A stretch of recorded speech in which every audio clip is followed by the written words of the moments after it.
Good afternoon. It occurred to me that I have not been with you in a while, and I thought maybe I'd just talk about that.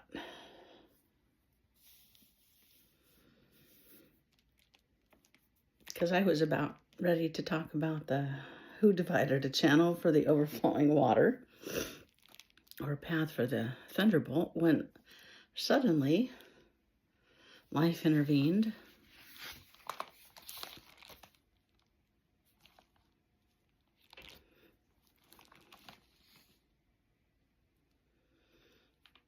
And I found myself back in some of the earlier chapters. There were some things there that I needed to express to God about how I was perceiving things that were happening in my life and the lives of those that I loved. And that's okay. John Paul Jackson used to say, once you've gone through the dark night of the soul, you'll always have one foot in it. And sometimes some things happen when we're in the midst of joyous that pushes us back into, wait a minute, we're being attacked again. And this bad stuff is happening to us, and we don't know why.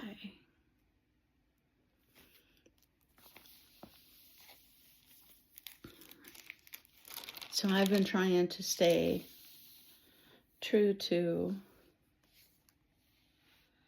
naked I came from my mother's womb. Naked I'll return there. The Lord gave, the Lord has taken away. Blessed be the name of the Lord. And in all this, Job did not sin nor charge God with wrong. For a little while, almost a full day,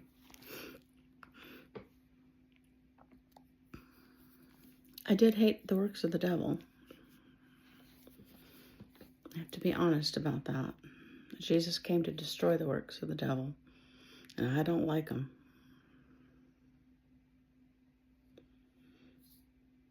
But a better question to ask, if you can, there's grace here if you can't, but if you can, what's in this for God? What could God get out of this that he could not get any other way? What are the possibilities of what he could wreak through something that is uncomfortable, it's painful, is hard?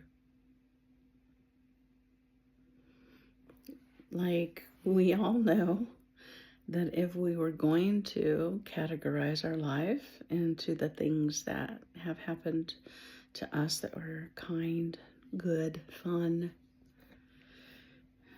versus the category of things in our life that were hard, painful, difficult. And we were asked which ones caused us to grow, which ones caused us to need him the most. We'd have no question, cognitively, right, about that answer.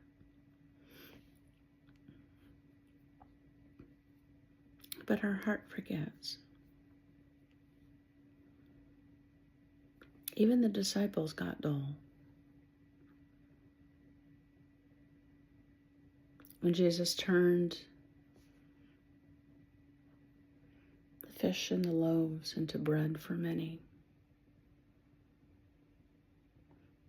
we think that's a picture that would have stayed with them for a while. That's a story they would have told throughout the generations. But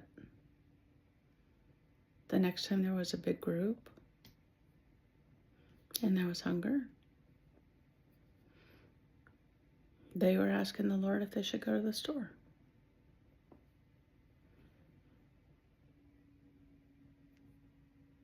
There are some parts of our heart that get transformed, and certain areas of miracles, and we never have to ask those questions again.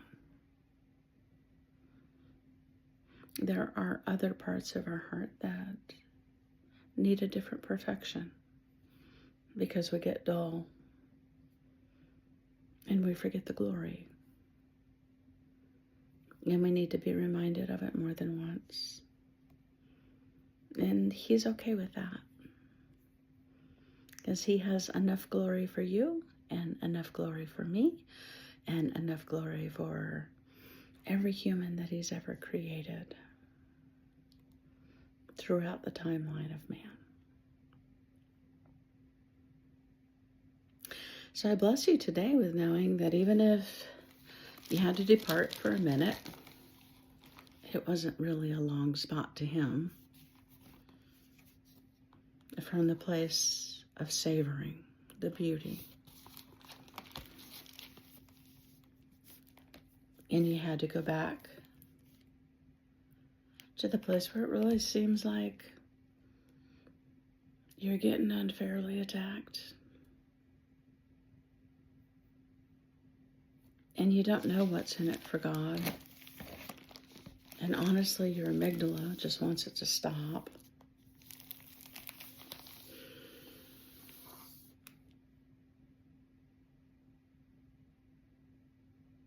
It's okay.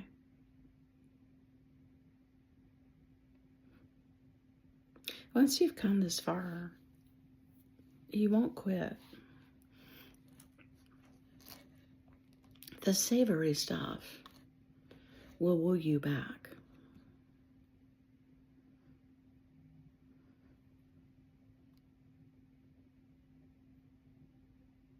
And the momentary afflictions will work into your heart an eternal weight of glory.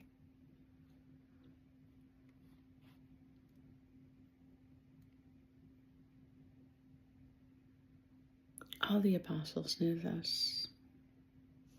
Everybody that has life in Christ knows this.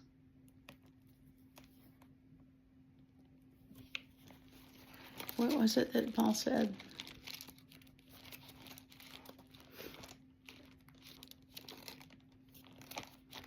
In Romans 8.